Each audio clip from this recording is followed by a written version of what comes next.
Hello and namaskara. A very warm welcome to Universal Group of Institutions. I'm Nitika Duggal, your Science and Tech faculty, and today I have come up with a very important topic, biofuels. Biofuels are renewable energy resources, which makes it a very important topic and a very important question from the perspective of any government examination. So we will see today in the light of KAS Mains examination. This is an important science and tech topic. But before that, let me tell you, we at Universal Group of Institutions are offering integrated courses. We make you job ready. Along with that, we offer you a degree. Do check the description box for the details.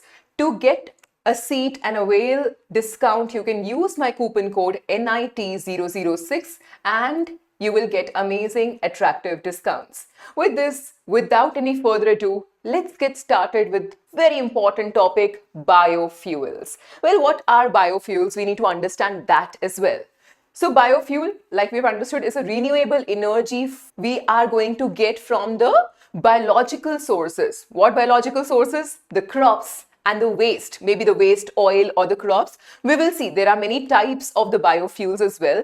So what are biofuels? Biofuels are nothing but renewable fuels derived from the biological sources such as the plants, the algae and organic waste.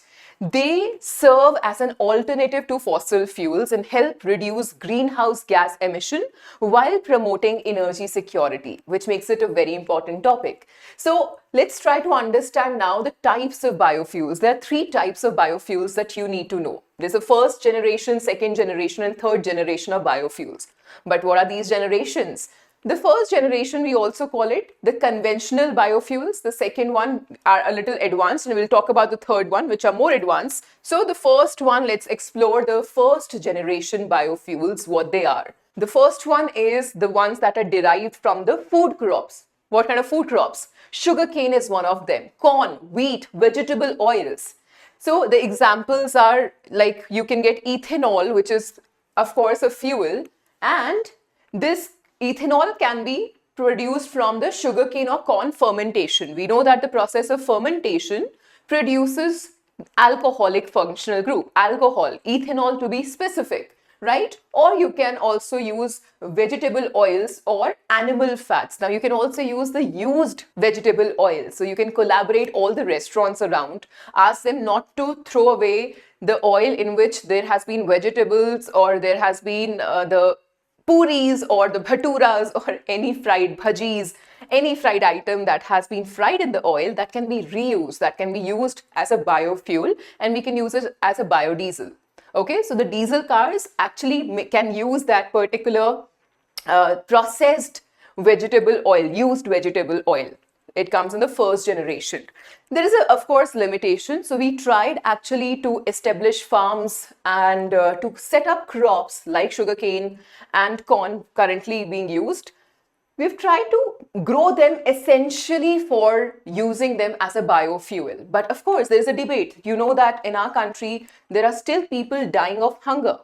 So there is always this debate that keeps going on regarding the food versus the fuel. Like what is more important, the fuel to fill your cars and take care of the environment or to fill your stomach? The basic necessity needs to be taken care of first and then will come the wants. So needs has to be addressed before the wants. So of course, there are limitations to this. But yes, we'll talk about how the challenges can be tackled. Then there is the requirement of large amounts of land and water. Of course, when you're cultivating the crops, just to use them as a biofuel, you would require land, you would require water, you would need to invest energy in making the crops grow. All of that has to go in, right? So this was about the first generation biofuels. Now let's get into the second generation biofuels, the advanced biofuels. Now here, they're the ones which are derived from the non-food biomass. So generation one was all about the food crops, the food items, the food crops like sugarcane and corn.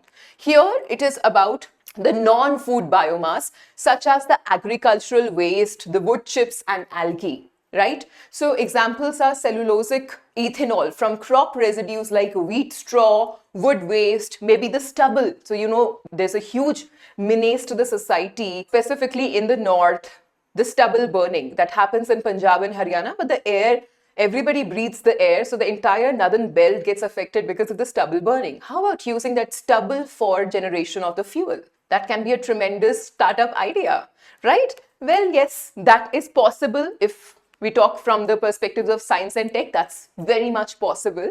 And of course, when it comes to the second generation biofuels, biogas, which is from the organic waste decomposition. So you know that what we can do is we can just put all the peels and all the waste at one place and can generate gas. The gas can be generated from there, which can be made use of in the small labs or in the small setups, right?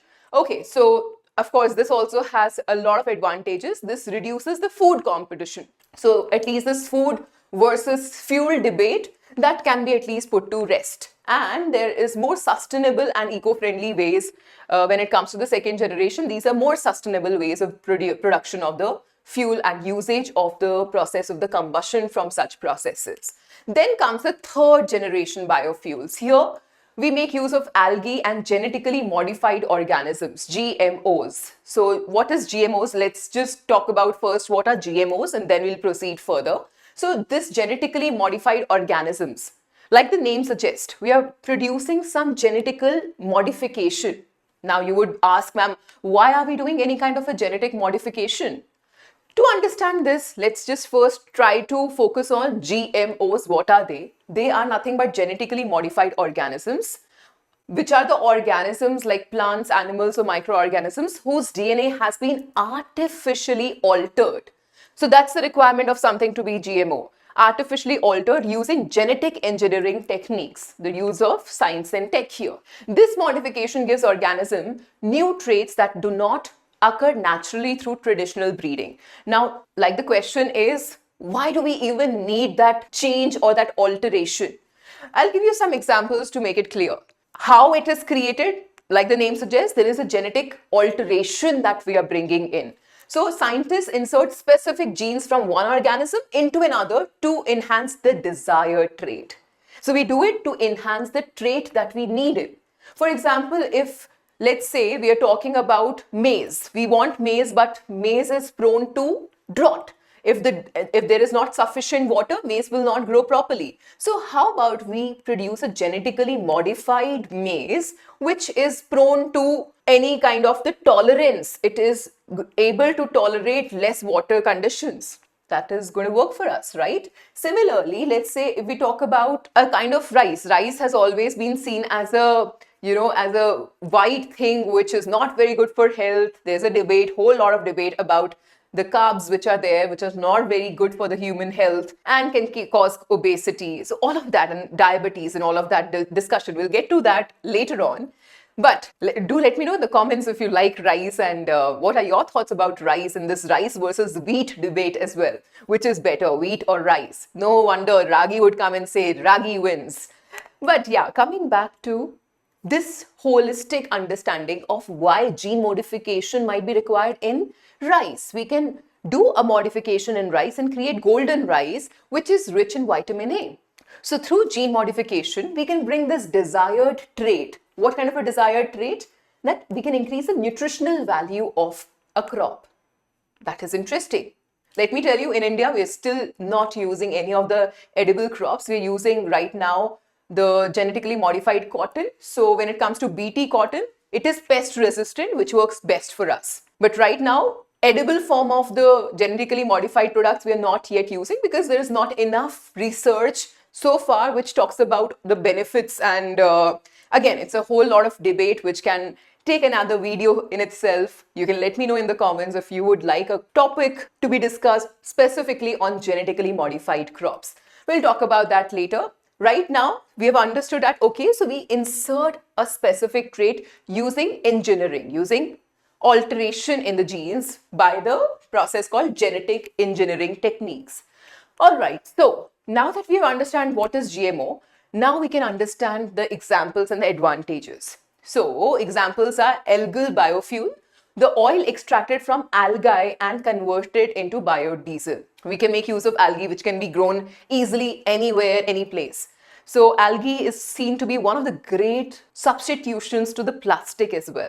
So algae, in a lot of ways, you can see it is being used as a biofuel In future, you never know, it can completely replace plastic. So this is again a whole lot of research area, and great deal of science and tech can be developed from algae itself. The advantages here using the third generation biofuels are higher energy yield per acre than first or second generation biofuels. So the amount of energy, something which we call as a calorific value, the amount of energy that can be extracted from a particular amount of a substance, that calorific value is highest when we talk about the third generation of the biofuels, and the less land use and faster production cycle. So this is again a robust process, easy process, more energy production process. So third generation is a little more advanced, but yes, the best out of the three. Now, this is a complete summary of what we have discussed so far. You can see type of biofuel. If you're talking about ethanol, we can get it from sugar or corn. How? The usage can be, it can be blended with petrol for transportation. If you're talking about the type of biofuel, biodiesel, it can be produced from vegetable oils or animal fats and can be used in diesel engines. If we talk about biogas, it can be produced from organic waste or manure, and the usage can be, it can be used for the electricity and for cooking and in the labs. If we talk about the type of biofuel being biohydrogen, it can come from algae, biomass gasification, and it is future clean energy source, which makes it very, very important. And biochar, the term char is used for when you're heating something to an extent that it has lost its all water content and it is now charred. So biochar, wood, crop residues, and it is used in the soil enrichment. Okay. Now, let's go ahead and talk about this biofuel extraction. How can we do that? There are three important methods. The first one is fermentation. You know the process of fermentation. What it does is it will produce ethanol. So for example, you make use of the sugarcane or corn and produce ethanol. The second is the trans-esterification. So you can make use of the vegetable oils. So what is happening? Esterification is a process of making ester, okay? And ester are present, this functional group ester, it is present in your oils. Oils have this functional group ester. Oils are usually triglycerides. What are triglycerides?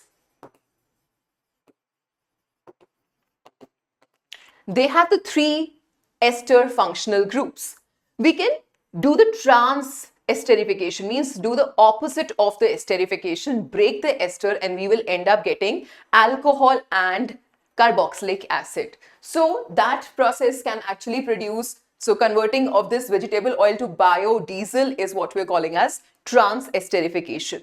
The third one is pyrolysis. Pyro means heat and lysis means to break. So we can make use of the heat and break the, if we are talking about the source being biomass, then we can make use of the heat and convert biomass to bio oil. So these are the three very important methods of the biofuel extraction. Now, if we go ahead, we can talk about the most important one, which is currently being used extensively. I'm talking about ethanol blending.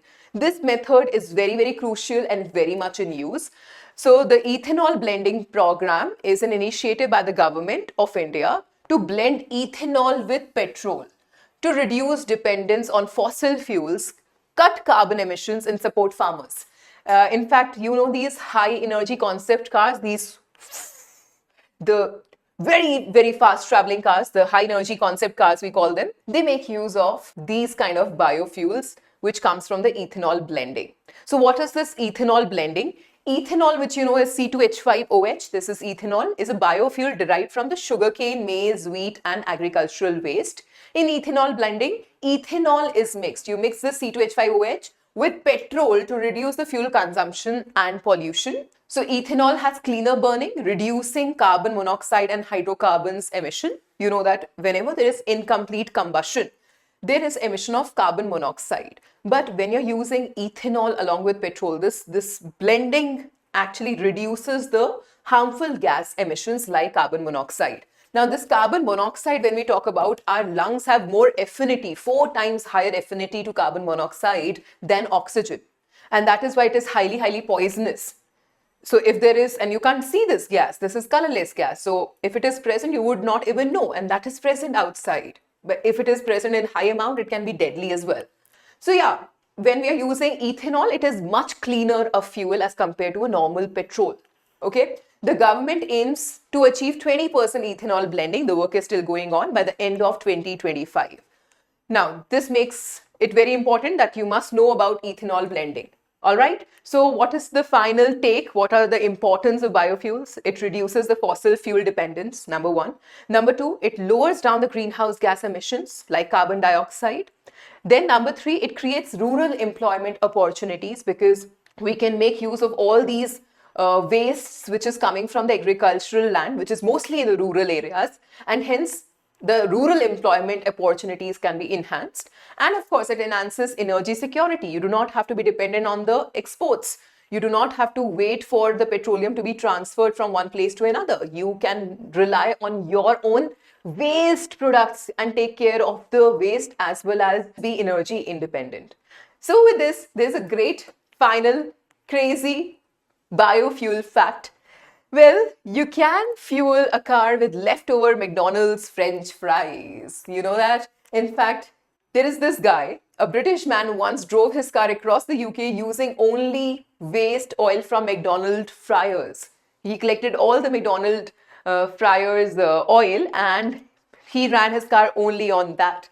So yes, that is possible. So used cooking oil from fast food chains can be converted into biodiesel, which works in diesel engines. Any car which supports diesel, that can be worked out using these waste vegetable oils. But let me tell you, you can't directly use it. You need to blend it with petrol and use it, okay?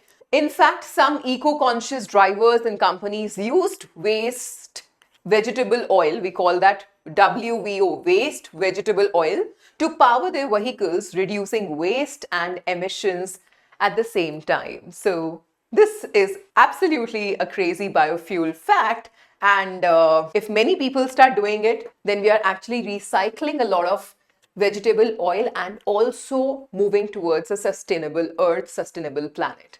How you found the session, do let me know in the comments below, and do check out the amazing integrated courses that we at Universal Group of Institutions are offering. With this is me, Nitika, signing off.